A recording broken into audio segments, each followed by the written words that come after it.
রাত পোহালেই মাধ্যমিকের ভূগোল পরীক্ষা। তাই সেটাকে উদ্দেশ্য করে তোমাদের জন্য নিয়ে চলে এসেছি আজকের এই ভিডিওতে মাধ্যমিক ২০২৬ এর ভূগোল সাজেশন।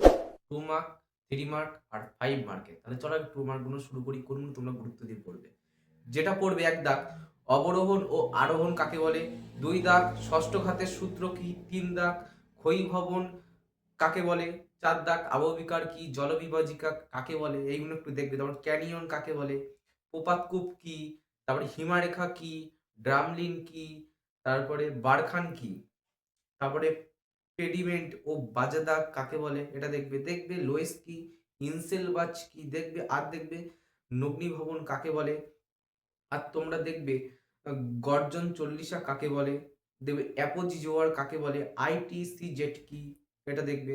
আর দেখবে তোমাদের সারাসারির বান কি? এটা দেখবে। হিমপ্রাচীর কাকে বলে? এটা দেখবে। দেখবে কঠিন বর্জ্য কাকে বলে? বর্জ্যের পৃথকীকরণ কাকে বলে? আর দেখবে তাল কি?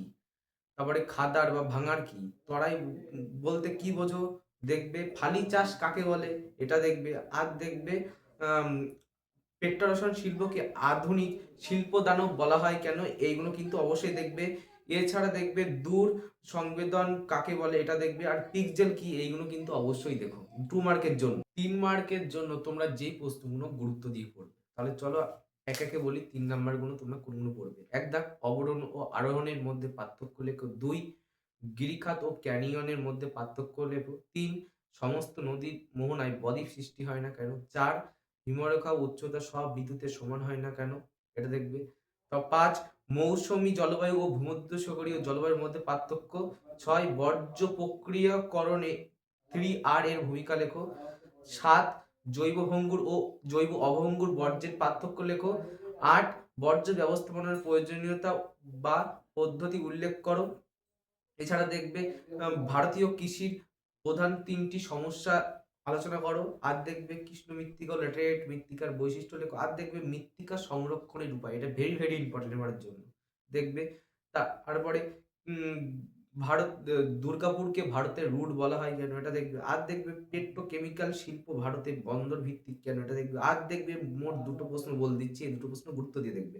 ভূবৈচিত্র্যসূচক মানচিত্রে ব্যবহৃত বিভিন্ন ধরনের স্কেলের বর্ণনা দাও। আর দেখবে ভূবৈচিত্র্যসূচক মানচিত্র উপগ্রহ চিত্রের মধ্যে পার্থক্য নিরূপণ করো।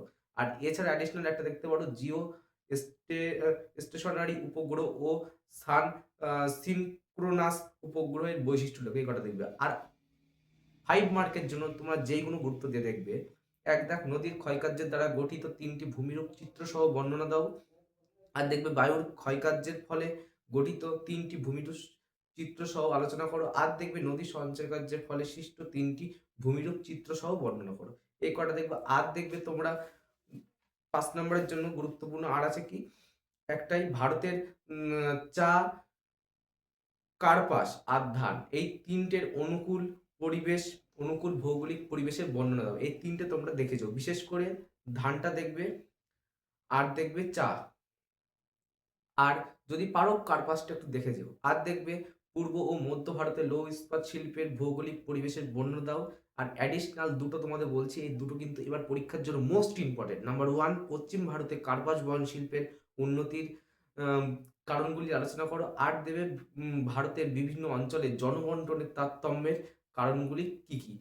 এই এই লাস্টে যে ২ টো বললাম এই ২ টো কিন্তু দিতেই পারে। আর মৃত্তিকা সংরক্ষণের উপায় এগুলো তো দেবেই। কারণ তোমাকে বলে দিচ্ছি বিগত বছরে কিন্তু দেয়নি। এবারে দেয়ার চান্স 100 এ 100 আছে।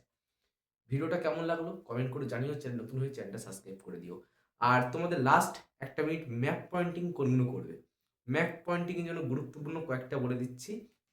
আরাবল্লী পর্বত, নীলগিরি, গড়েন অস্টিন, কাঞ্চনজঙ্ঘা, ডেকান ট্র্যাপ, ছোটনাগপুর, গঙ্গা, গোদাবরী, তারপরে সম্বর, উলার, লোকটাক। আর তোমরা দেখবে ইন্দিরা পয়েন্ট, পকপ্রণালী, মালাবার উপকূল আর কৃষ্ণ মৃত্তিকা এই কটা দেখবে। আর দেখবে ধান উৎপাদক অঞ্চল আর পূর্ব ভারতের একটি লৌহ ইস্পাত শিল্পকেন্দ্র এটা দেখবে। আর দেখবে ভারতের পেট্রোরসায়ন শিল্পকেন্দ্র আর ভারতের সিলিকন ভ্যালি আর ভারতের উত্তর ভারতের ম্যানচেস্টার এই কটা দেখবে। এতেই হয়ে যাবে। ভিডিওটা কেমন লাগলো কমেন্ট করে জানিও। ধন্যবাদ।